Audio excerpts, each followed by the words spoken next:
Welcome to the Radical Lifestyle Podcast, brought to you by Generation to Generation, where you will be inspired by the past, equipped for the present, and prepared for the future as we engage in conversations with people from around the world.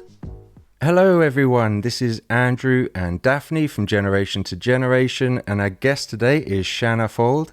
Shanna, for people that don't know who you are, can you just say a bit about where you're from and what you do? Sure, my name is Shanna Fuld, and you pronounced my name precisely correct, so thank you for that. I appreciate that greatly. It's a bit easier than some of the Chinese names I've had to pronounce. That's been quite tricky. Good. I am from South Queens, New York City. I've been living in Israel for somewhere between 2 and 3 years. I recently came back from New York. I actually got stuck there for 8 months because I wasn't officially a citizen. And so I left to go to a wedding, and then I was not welcomed to come back into Israel because I wasn't a citizen. But I, as of 6 weeks ago, became a full citizen. So I'm now an American citizen and an Israeli citizen. I've been working in the worlds of journalism since I'm 17 years old, so 10 years. And I am super passionate about words. I love words, and I love to take big ideas and concepts and a lot of information and make it easy and in simple words so that everyone can understand. That's what I like to do. That's my favorite thing to do. And whether I do it in a podcast or in a news article or however I managed to get it out there, that's what I'm always striving to achieve. We love that. We are always very appreciative of very, very clever people that can make very complicated things simple. So you're one of the people we appreciate very much. One of my phrases is, doesn't matter how clever you are, if you can't make it easy enough for even a child to understand, you're not that clever. Oh, I agree with that. And more than that, it's actually a waste to be so smart and have such good information if you're not going to be able to share it in a way that other people can. So, and what I do is I run a show called the Israel Daily News Podcast. It's a podcast that comes out Monday through Thursday, and it's about 10 to 15 minutes long. It has the top 5 news stories that are coming out of Israel from that day. So I scour the news, I go through all of the sources, and I pick my 5 stories. Usually people are always asking me, what do you cover? What do you cover? And I always think it's silly because it's the Israel Daily News. I cover the daily news of Israel, the general news. So I'll do a few, whatever's the top. So maybe it's a couple of security stories, a couple of politics stories.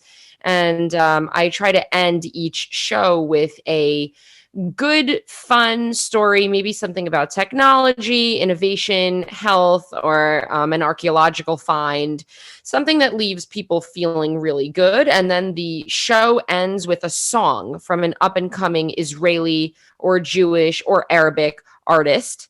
And I use people who are lesser known. So people who are recording music and have a day job or are trying to get big and they have wonderful music. And I'll tell them if it's good enough, if you have an MP3, if it sounds professional, I'll play it. So I have also been encouraging a lot of artists here through that. And aside from that, I'm a full-time freelancer. So when I'm not doing the podcast, I'm researching for a film. I write for Haaretz. I wrote for the Jerusalem Post for upwards of 2 years, and do lots of TV and any type of media gigs that come my way that I think are matim. That's how we say in Hebrew. It means that it's a good fit. Well, you're not very busy then. I'm glad you thought that we were a good thing and decided to come on. You mentioned that you have a podcast, a daily Israel Daily News. Where can people find that?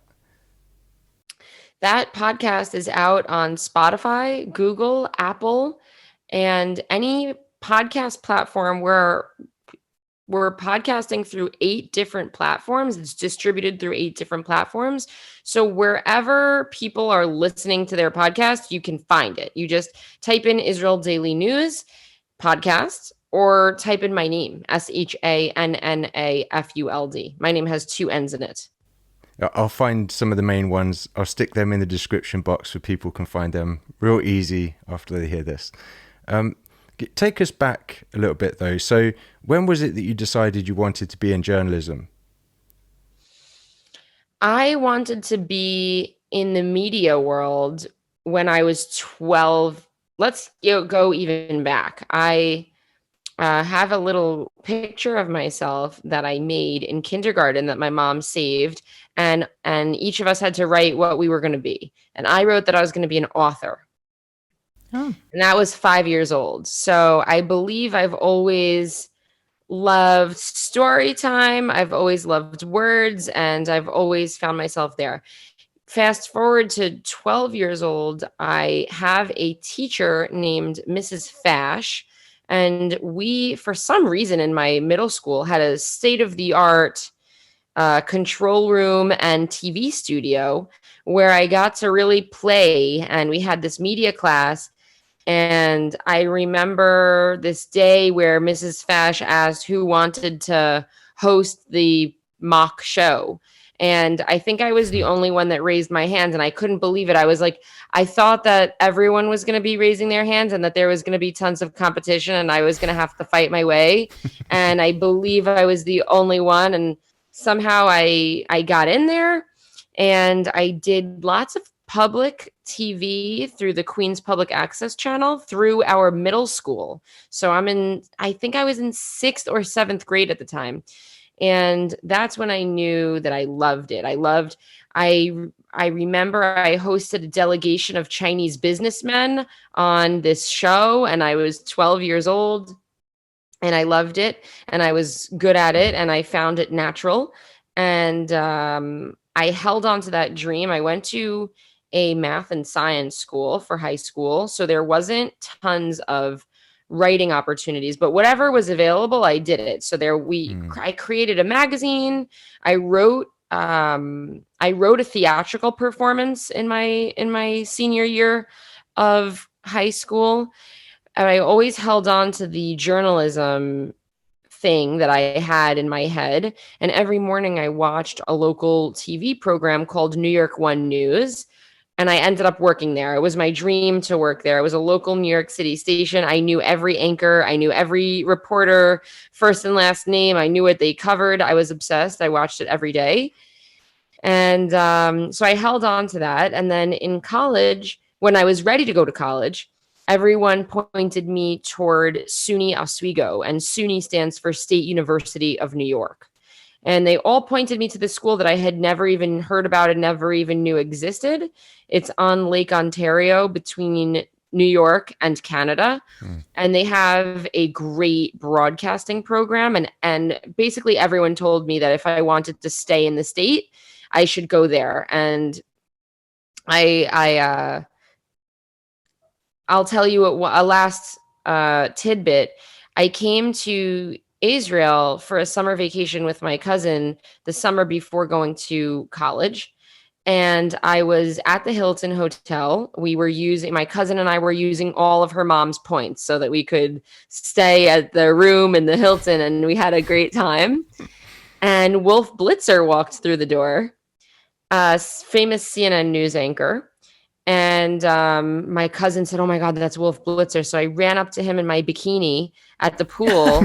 Well, that got attention. I had no time. I had no time to waste. I had to go. I saw him. I seized the moment. I ran up in my bikini and I said, "Hi, I'm Shanna Fuld and I want to be a journalist just like you. What can you give me some advice? What should I do so I can be like you?" And he said, "Join your school newspaper." That was it. Day one, I blew into the school newspaper. "Hi, I'm Shanna Fuld. I want to work here. I want to write here."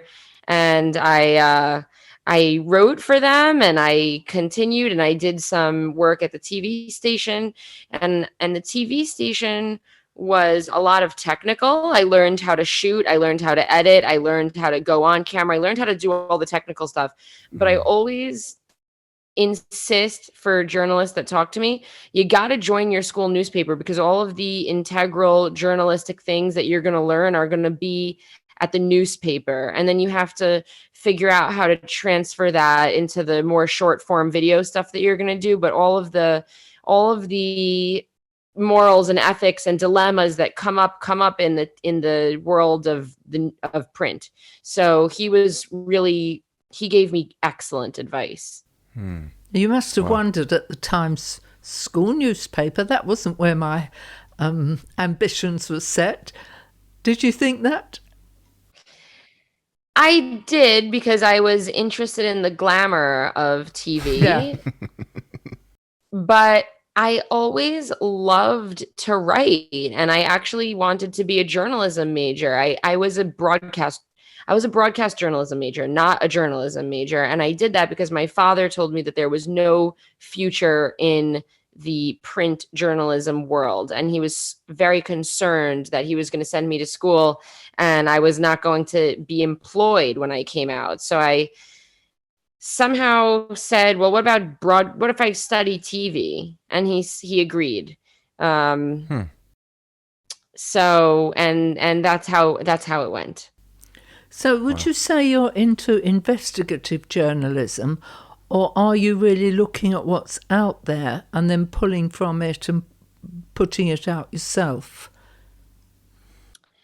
So I am interested in a range of things. What I'll say is, with the podcast, I started it about 14 or 15 months ago. And it left me in a place where I actually didn't have the time and resources to do as many investigations. The thing about being a news reporter in a newsroom is that you might be given an assignment that you can take, and you have resources and you have producers and people that you can work with, so that you're not the only one. So in this scenario, I'm kind of the host and the news anchor. And so my job is to present the news and to make the news available. So I would say that I've taken a back seat to investigations, but I am working on a project that I can't fully disclose, but it's much more investigative than anything that I've been working on in the last year. And I'm doing a lot of reading and a lot of research for it. So I'm interested in investigations, but I don't think that it has my heart as much as I enjoy writing a script and taking a lot of information that maybe somebody else found and finding a beauty in the language and finding a way to express it, presenting it. And the stories that I like to do, the original stories I like to do, are usually about art and culture. Those are the stories that I want to investigate. I want to sit down with artists and ask them questions and find out about their past and things like that. And and I did that for the Jerusalem Post for 2 years. And during COVID-19, the arts were so disseminated. They were just blown out, the concerts and the venues that I used to go to, they were closed. So I kind of moved into a very political, hard news realm, because that's what people needed during during these years of COVID. Is that what inspired the podcast? COVID? Absolutely. Absolutely.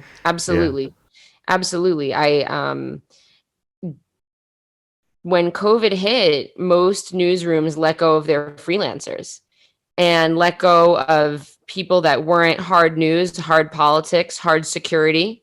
So all of that fluffy, it's just like government. The first thing that they do is they get rid of the arts programs. They get rid of the theater programs, which I think is the biggest mistake ever.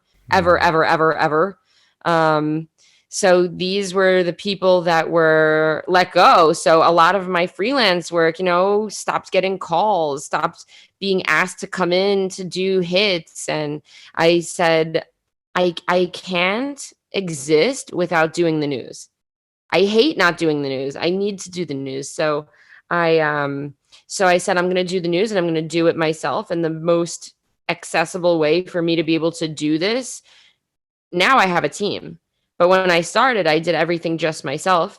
And the most accessible way for me to do it was via podcast. So definitely COVID-19 definitely pushed me into this. It's the same for us. That's where this thing kicked off from. And you're right. When, they get rid of the arts programs, all those kinds of things, because they're all sort of expendable, if you like, and they keep all the politics stuff and the hardline news, as you say. And the reality is, you get rid of the arts, it drives everyone insane. No one can handle just having politics and the sad news crammed down their throat constantly.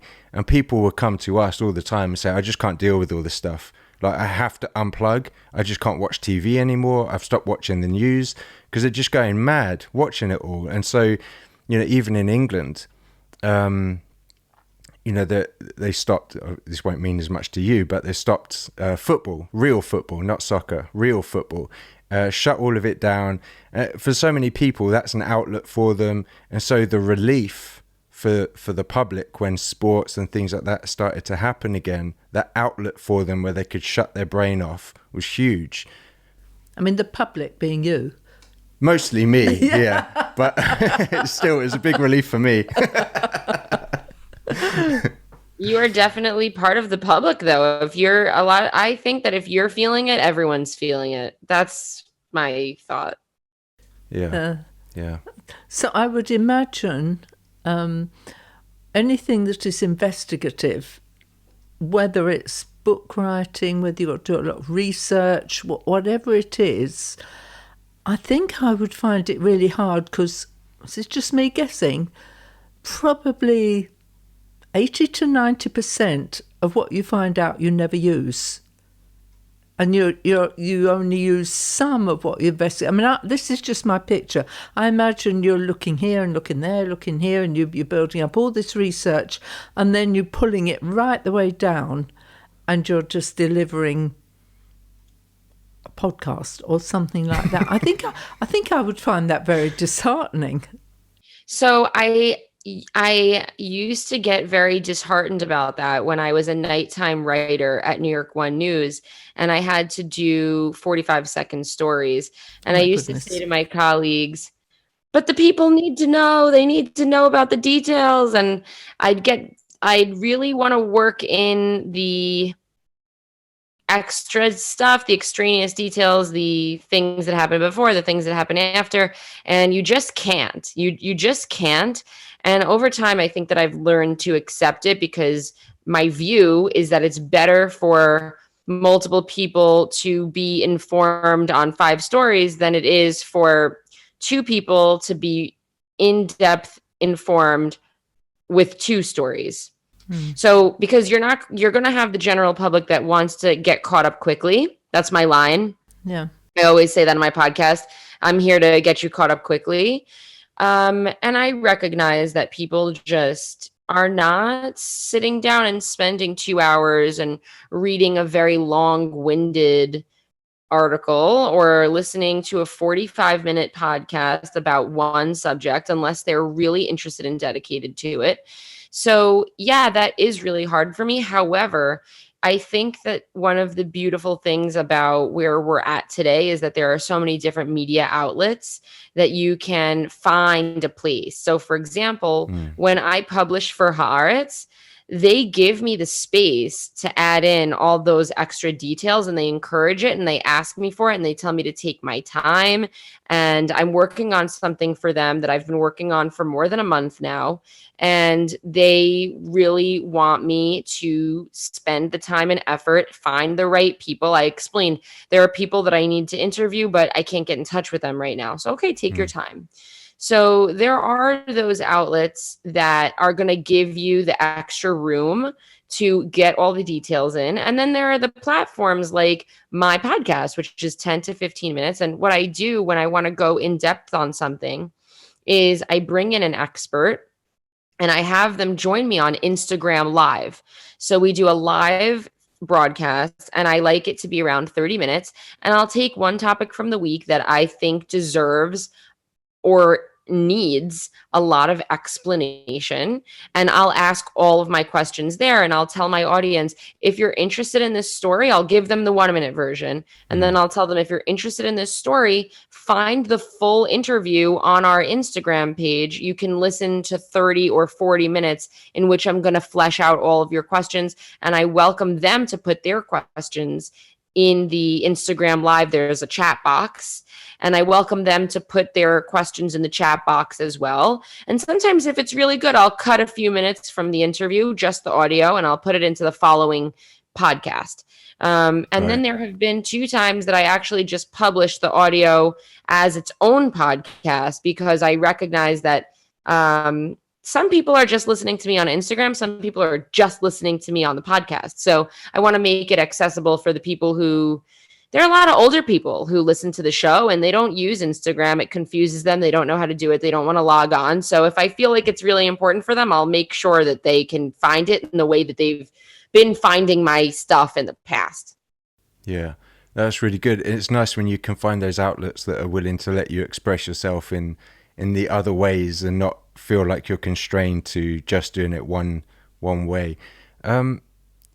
When you moved to Israel, what prompted you to move to Israel or to make Aliyah?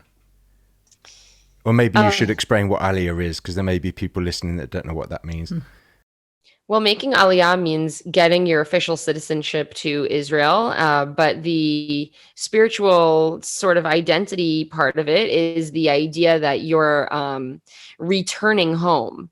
That you're returning home to the homelands, the place where the Jews came from, where we belong. And what prompted me, I've always really liked it here. I have an aunt and an uncle that live here, and I visited them many times throughout the years with my mom. And I always felt such a sense of freedom when I was in Israel. I think a lot of it had to do with the fact that I was able to travel. And in New York City, it's not that I wasn't able to travel, but I wasn't going from the north of the country to the south of the country on a train in the US. But in Israel, it's a little bit of a more safer community feel. So my mom would let me get on the train and go wherever I wanted for the day, as long as I came back, or if I had a place to stay, I'd stay overnight. So I think that it signified adventure to me from a young age. Yeah, it's interesting you say that you felt safer, your mum let you go. Now, one of the misconceptions... This is exactly what I was going to ask. Were you? Yeah, I was about to say this. Carry on. That we meet all the time. Well, it's dangerous out there. Oh, you can't go. You'll get killed. And I mean, you won't believe how often. That's probably when we bring people out. That's one of the first misconceptions we have to make. In fact, there's only 2. We've travelled for about over 30 years to over 40 nations, and Andrew and my daughter, they were children, they'd grown up travelling with me, and there are only 2 countries in the world that I trusted my daughter to go out, in the evening and at night and not worry about. When she was like 16 years old. 15, 16. One was Israel and one was Singapore. And that people can't, it's just this, we were out during Operation Protective Edge, and apart from there not being many young people around, you wouldn't have known there was a war on. So I always like to get that point across when people are listening. I'm sure you probably come across that as well. Do you hear that from people? I do hear that from people. Well, I heard, I had a neighbor in New York who said, "I can't believe you're going to Israel. I'm scared to go to Florida from New York." On the plane, and I said, "Oh, that's why I've got to get out of here. I need to be somewhere where I'm spreading my wings and I'm not feeling the sense of fear from people. So Israel is a really safe country. And I try to tell this to people, especially me. I worked the overnight desk at New York One News. And if you work the overnight desk, I'll tell you what that means. It means that you sit and you listen to the radio and you listen to the police radar, and you get all these notifications and you have to keep log of them. Every night in New York City, there are multiple stabbings, multiple gunshots fired, and multiple fires. This is routine. Probably most cities around the world, if you talk to the overnight desk guy, they'll tell you there were three shootings last night. There was this, there was that.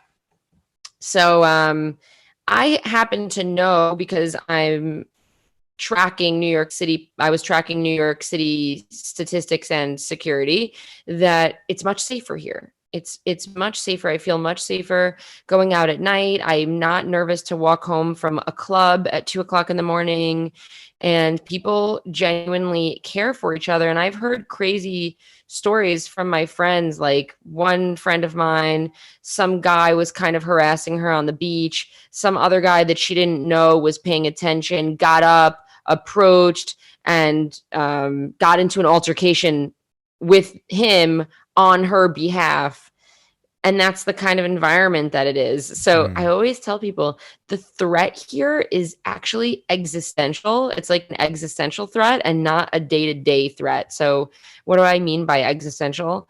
I mean, we are surrounded by nations that want to see our demise. We are living in a country that the leaders of Iran routinely say they are going to bomb it off of the face of the map. Routinely, outright in the media, say we are going to get rid of Israel. Israel's not going to exist in 30 years. That just came out a couple of weeks ago.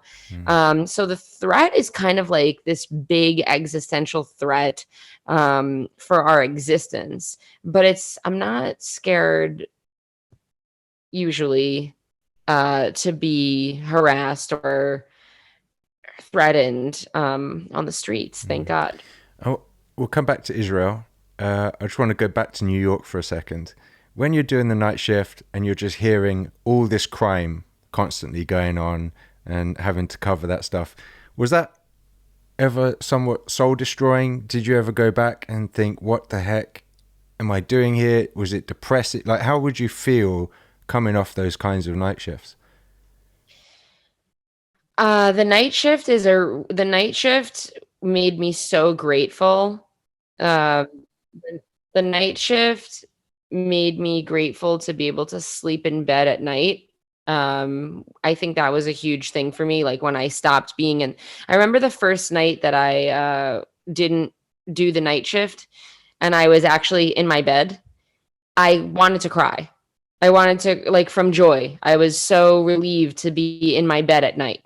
But this is a really common thing that journalists do in order to show their grit in the industry and to prove that they are serious journalists and that they're willing to take the graveyard shift and they're willing to basically do anything to get in.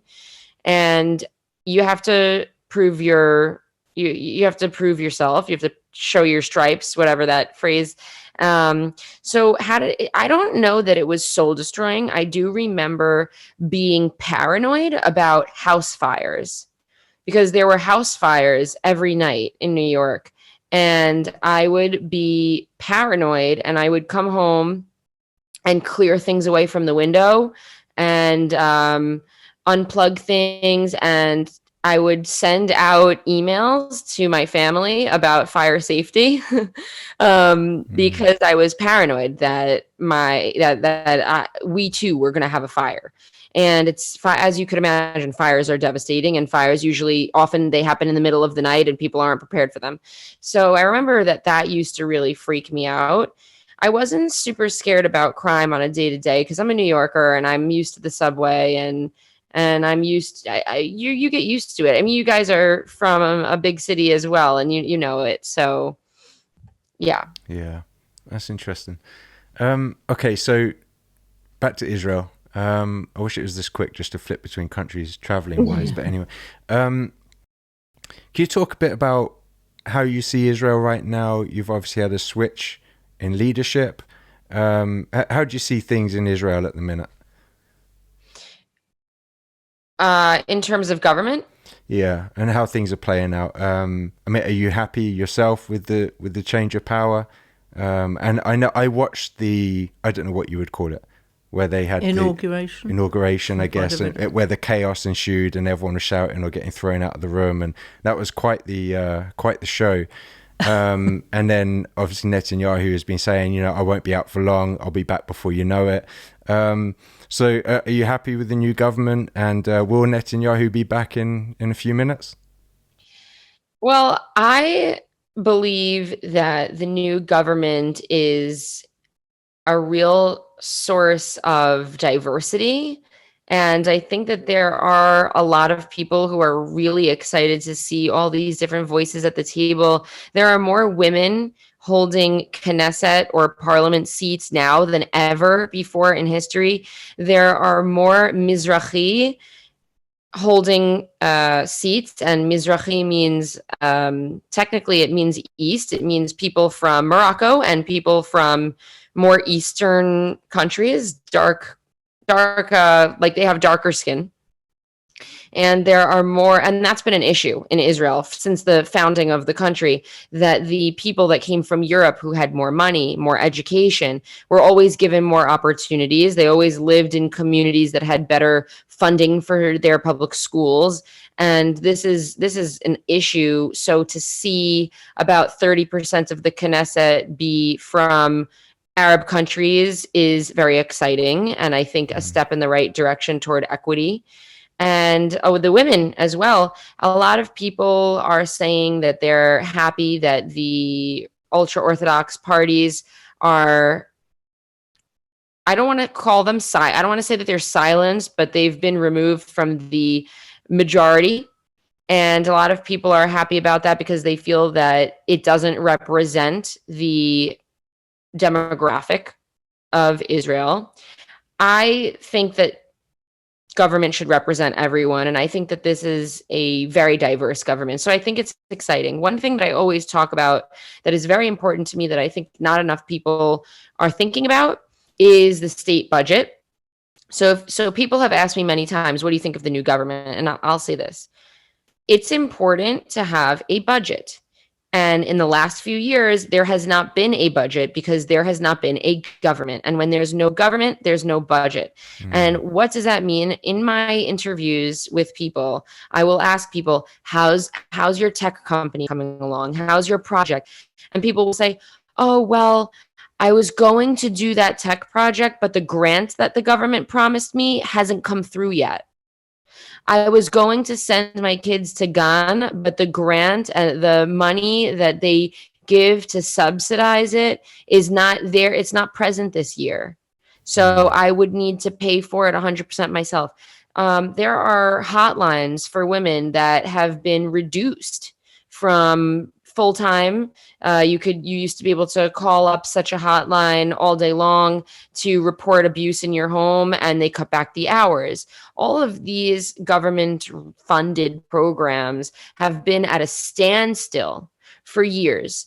And so I think that the important thing is for Israelis to try to give this government a chance so that things can move, so that people can get the money that they need, so that government programs can run.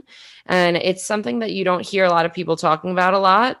And I'm not sure why, but it's something that I personally talk about a lot because I think that it's the most important thing in this country is that programs get funded. So that's what I think about this new government. I think that Bibi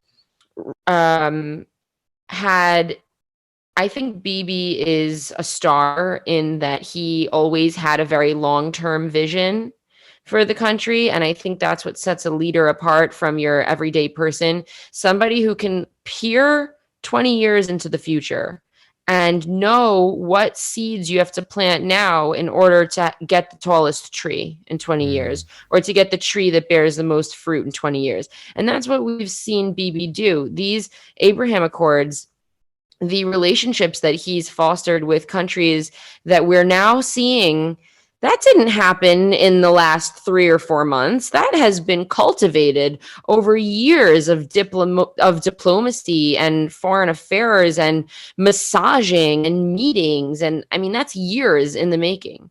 So I think that he is the foreign minister extraordinaire. I think in the last couple of years, he may have, aside from COVID, because he made a huge effort to get people vaccines, aside from COVID, may have forgotten about the average problems of Israelis from a day-to-day, from their day-to-day needs. And I think that that's why you see people demonstrating in the streets and going to Balfour, which is the street that he lived on, every single Saturday night for more than a year. You had protesters out there. So that's why you have the protesters there. I don't think that they're protesting his foreign relations policies. I think that they're protesting for the things that they need every day. So I think that we now have a new prime minister. A lot of people I'm hearing, they say, let's give him a chance. Some people say, well, we didn't vote for him and he really shouldn't have this seat. That's a whole different discussion. And last note that I'll say about Yair Lapid, my last thought is he really put aside his ego and his potential political desires for 2 years in order to let Naftali Bennett have the first 2 years of this prime ministerial rotation with no insurance that he would get it in 2 years. If this budget that was just proposed does not go through, he won't have a prime ministerial position to sit in. And he was willing to take that risk. He went around to all of the different parties. He shook everyone's hand, so to speak, and he massaged and cobbled together the coalition that you see today and sacrificed himself, even though he had those 17 seats, which was the majority of the seats, and he really should have gone first as prime minister. But instead, he struck a deal with Naftali Bennett. He was able to bring more people to the table, and he took a back seat. He'll come into the role in 2 years from now. I think that that's what a statesman does. I think that a true statesman is caring about the state. So I think we have to give him a pat on the back for that. Well, that is a really good, clear picture, because the impression that I've had anyway is that it's all very well for us outside the country looking in, because as you say, Bibi on the world stage looked like he was the star of the show, and in many ways he was. Giving phenomenal speeches to the UN and all that kind of stuff. And good for him for doing it, but what we weren't seeing is what's going on in the day life in Israel. So that gives a really clear balance. Obviously, right now, everyone's focused on Afghanistan, the horrific footage which is coming out, and you see the people running with the plane and then people dropping from the plane just trying to cling on. It says a lot about what people are willing to do in order to try and get freedom. How does with an Israel aspect to this, how does the situation there with the Taliban now coming back, taking over the country, how does that affect Israel potentially? I don't feel qualified to speak on how this affects Israel, but I do feel qualified to make comparisons to other terror groups in the region and what has happened in the past. And one thing that I actually want to talk about on the podcast tomorrow, I want to bring in an expert to talk about if there are any implications for Israel. And likely there are, because the Taliban is just another organization that I won't speak for them, but probably doesn't like Israel and probably would like to see Israel blown to smithereens. And that's because they associate Israel with the West, which is a dangerous road to go down, because Israel is an ally of the United States, but certainly a Middle Eastern country, certainly has a Middle Eastern culture, Very different than what I'm used to, very different than what I've experienced in Western nations. And so one thing that a lot of people talk about here, specifically someone who I admire, his name is Rabbi Yehuda HaKohen. He speaks a lot about this topic, about how the East the whole world needs to see Israel as a Middle Eastern country and not as a Western satellite in the Middle East, there to wreak havoc and give secrets to the US. They need to recognize that these Jews too are Middle Eastern peoples, and they come from this region. They, all of us, all of the Jews, we've had a diaspora. I may have fair colored skin because my family hid out in Europe for generations, but we are from this area. We are originally from the Middle East, and we act as such. And if you come to Israel, you'll experience it and you'll see it. So what I'll say is that there are other terror groups in the region. So we can say there's Hamas in Gaza, there's Hezbollah in Lebanon, and these organizations typically enter when there's instability. I'm going to talk a little bit about Hezbollah, which I think there's definitely parallels. So Hezbollah represented a group of Shiite Muslims in Lebanon who did not have a lot of power, didn't have a lot of money, and were underrepresented in their government. And Hezbollah came in and they brought funds with them. The way that they got their funds, many different ways, through drug money, through Iranian funding, and they were able to prop up the people, create community centers, and give representation to the people at the cost of their ideology, of their radical ideology. And in a lot of what I'm reading, I'm learning that a lot of this is taught through religious schooling. So I find it fascinating. Here we have a very similar scenario. In Lebanon, Israel occupied South Lebanon for a long time. And the idea from Israel was that they would provide stability in Lebanon, which has had a terrible economic crisis for about a century. And Israel came in and tried to be a stabilizing force and prop up the society. But you had Hezbollah, which grew out of a desire to cleanse Lebanon of a Western presence. They wanted to get the US out. They wanted to get the French out. They wanted to get Israel out. And one way to do that is through guerrilla warfare. And so you see that now with the Taliban. They played the long game. They waited the 20 years. They occasionally created havoc and violence and were able to successfully push out these colonialists as they saw them, the United States. And this happens all the time. This is a model that happens all the time. Even in Israel, Israel was successfully pushed out the British through guerrilla warfare. And they were able to reclaim through guerrilla warfare. So you see this same type of situation arise in many different communities. And the fear now, the difference between Israel and Afghanistan is that Israel wanted sovereignty over the nation and they wanted democracy. The Taliban doesn't want democracy. And so what we're talking about now is a mindset, this is a whole concept. It's a whole idea. Do we want democracy? From the Western point of view, you're going to want democracy. You're going to want capitalism. You're going to want people to be able to improve themselves. Now you're dealing with a whole different ideology, a whole different years and years of history and culture that is completely opposite to that. Is the Islamic Revolution.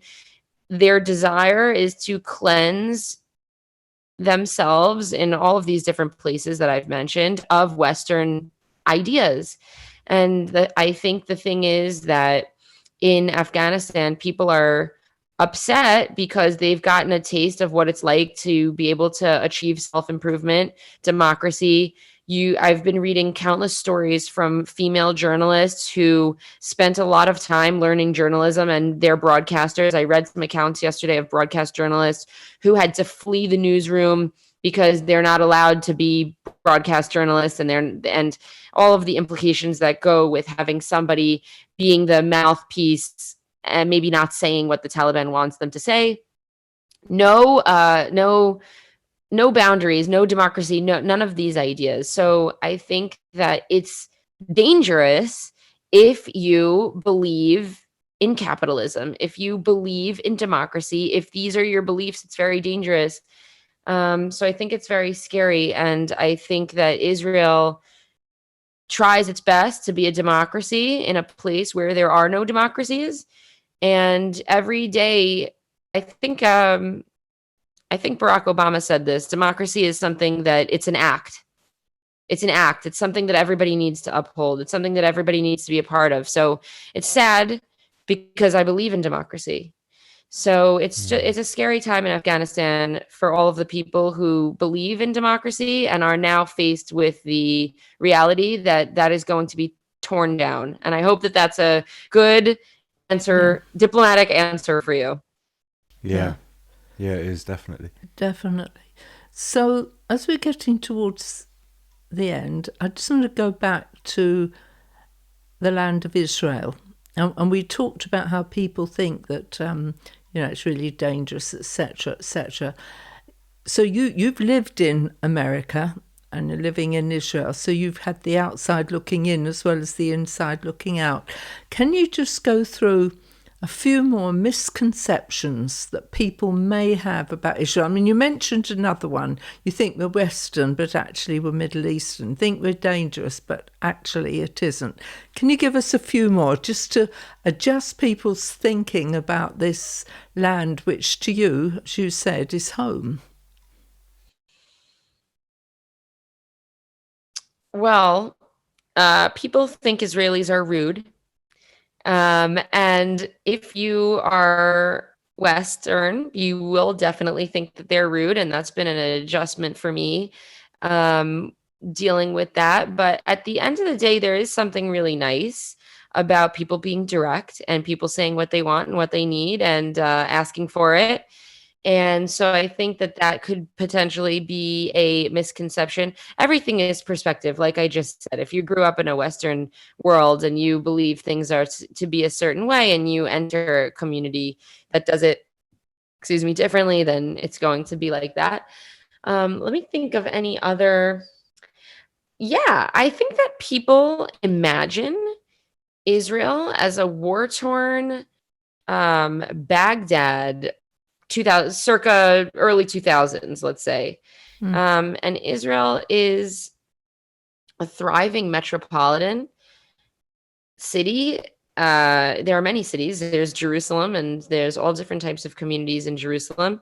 I think that people misconceive that there are many communities in Israel. We have Druze, which is a sect. It's a community that you'll only find in the Middle East. There are Christian Arabs, a lot of Christian Arabs. There are Muslims, and there's a lot of cooperation. There's a lot of collaboration. And Saturday, there were some Muslim people on the beach and right next to me. And there's a lot of different types of faces and colors and diversity here in Israel, which is one of the reasons why I think I can stay. I'm from New York, and there are certain things that I love about New York, like the food and the people. And so I'm really used to having a diverse train ride in New York, being sitting next to brown, white, black, Hasidic and all religious, not religious. I need that because I'm a New Yorker and I need that diversity. And so there's a lot of diversity here in Israel, in all parts of the country, in Jerusalem, in Tel Aviv. So I think that's a major misconception. And I also think that people don't know what kind of Jews live in Israel. There are so many different types of Jews. There are Orthodox, there are modern Orthodox, there are people who are secular, there are people who are in between. And one of the things, I'll end with this one thing that I really enjoy about Israel is that it's not necessarily religious, it's culture, it's lifestyle. And I started to keep the Sabbath in 2016.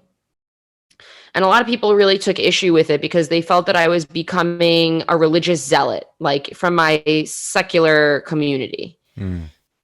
And I tried to explain that if they would come to Israel, they would probably understand it a little bit better. In Israel, as is with a lot of Arab countries, they operate on a Sunday to Thursday schedule. Yeah. Not a Monday to Friday schedule.